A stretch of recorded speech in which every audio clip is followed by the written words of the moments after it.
Hi guys, I want to do a quick introduction to Enaml and Enaml Native and kind of the syntax and everything. So I'm on the project site. I'm just going to go through the learning the basics section. So I'm using this playground app that lets you, you download it from the Play Store. You can run it on your phone or the simulator.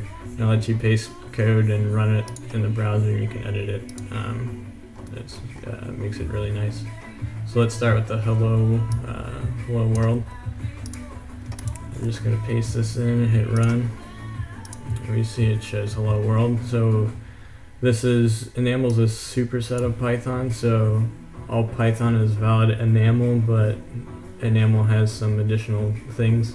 So we see this Enaml def, which is similar to a class statement, but instead of a class, it's defining an Enaml view or block or declarative tree. And it has this similar syntax to a class in that you can extend a base component. You can't do multiple inheritance. So we have a content view, which is the root node that Enaml Native shows. And it's extending the flexbox component, which is something that lays out our components. You end each block with a colon, like an if statement, and then you add any child components after that, and it's using the same indentation that Python does. And then when you're within a component, you can define or set attributes, so equals is just setting a default attribute to hello world. Alright. So in Enaml, you can define attributes. If you've ever used React or React Native, attributes are like an internal state in the component. These are useful for either shortening long variables or holding kind of internal state that you don't want to put out in a model.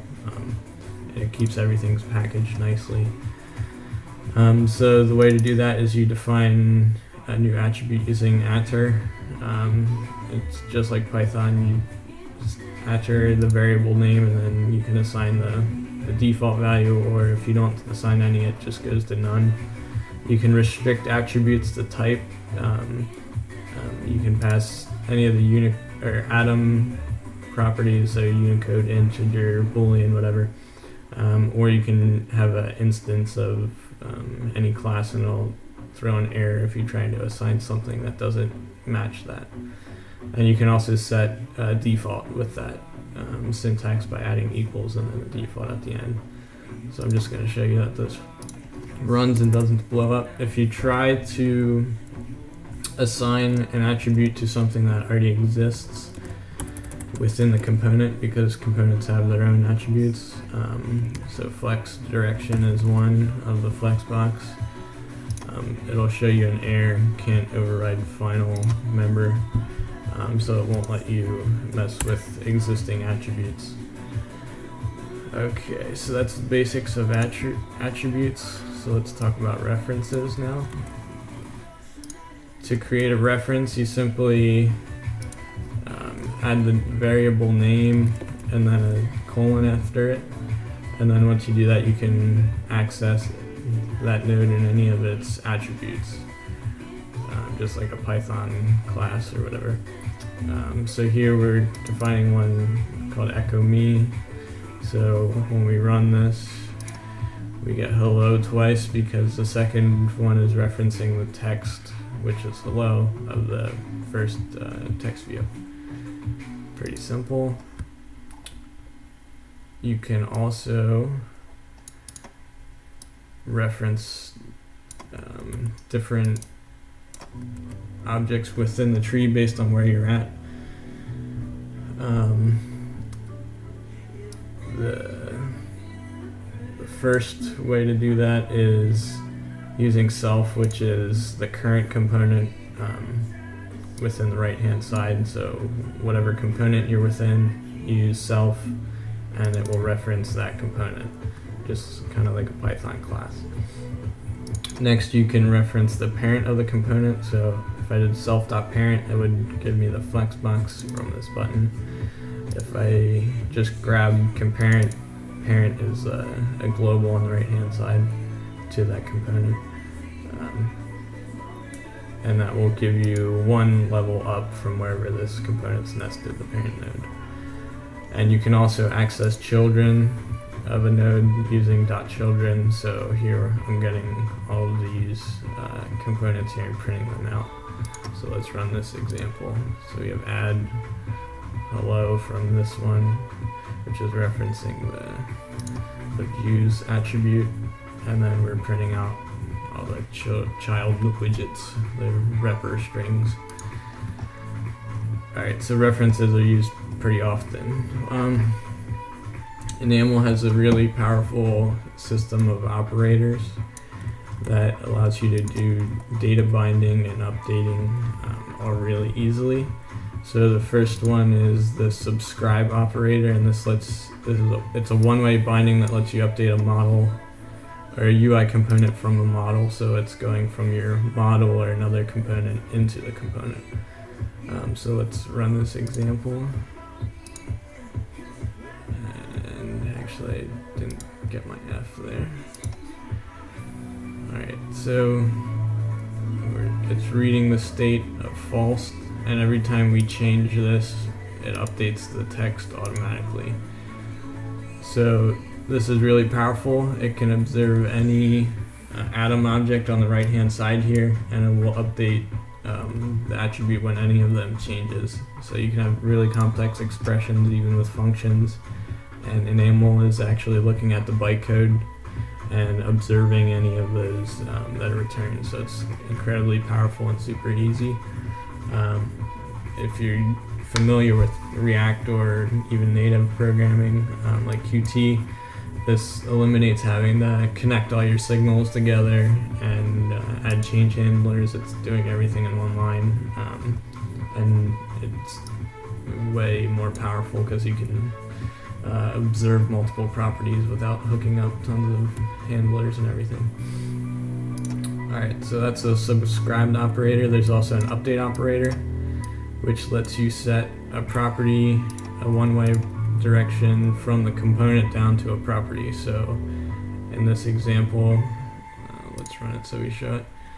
When we set the switch state of the first one, it'll update the second one, but when we change the second one, it shouldn't do anything. So let's see if that happens. See, it's reflecting, but the second one doesn't update anything. So that's because we're only going down from the UI and updating that component. If you want to do it both ways, there's a delegate operator that's a colon and an equals. This is used pretty often. We have two of them. So we have two checks, or two switches, and their check state is bound together by this two-way binding here. So now if I update either one, they'll stay in sync. So that's really useful and used all the time. A common use for this is to bind to a model. So you'll define your model and it'll update the property of your model. So if I run this, you can actually see what's happening, but we can print out text view. Text, and we can watch that model enabled. Oops, I gotta spell it right. So now we're reading from a model, but it's still updating. So this way you can put all your state in a model and then have your view properly handle it. It's really easy to keep things separated this way. Alright, there's a notify operator, which is similar to the update operator, but allows you to write a block of code, and it's commonly used for listening to events like clicked events or key presses. So let's run this one. I should change the layout as we flex direction column, but doesn't really show anything. It's a little better. Oops. So we click this. Let me bring up the console because it actually prints down here. Let me see, it's saying button is clicked.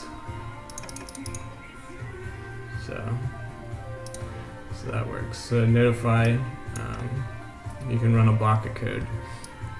It's also useful if you want to do like unit conversions, because you can use it in conjunction with the subscribe operator. So in this, I'm having a block of code that's only showing the text, or only setting the text property if it is an integer. So we can run this and see if I type ABC or whatever, nothing happens. If I type 1, 2, so it only updates when it's a valid integer. And these notify blocks are used all the time in Enaml.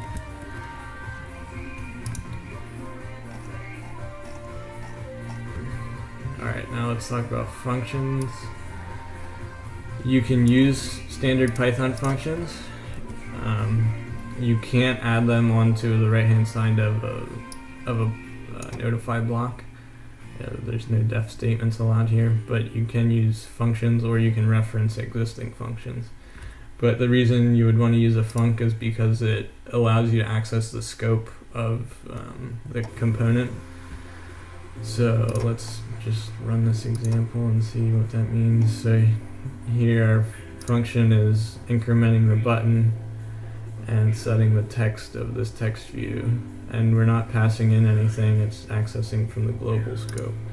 So if we just click func, we see it's updating the click count because we're setting it right there. And def does the same thing, but here we have to pass in the scope variables that we want to use. So we have to pass in the button and text view. If we don't do that, it's obviously going to throw us an error, but we can try just to prove it.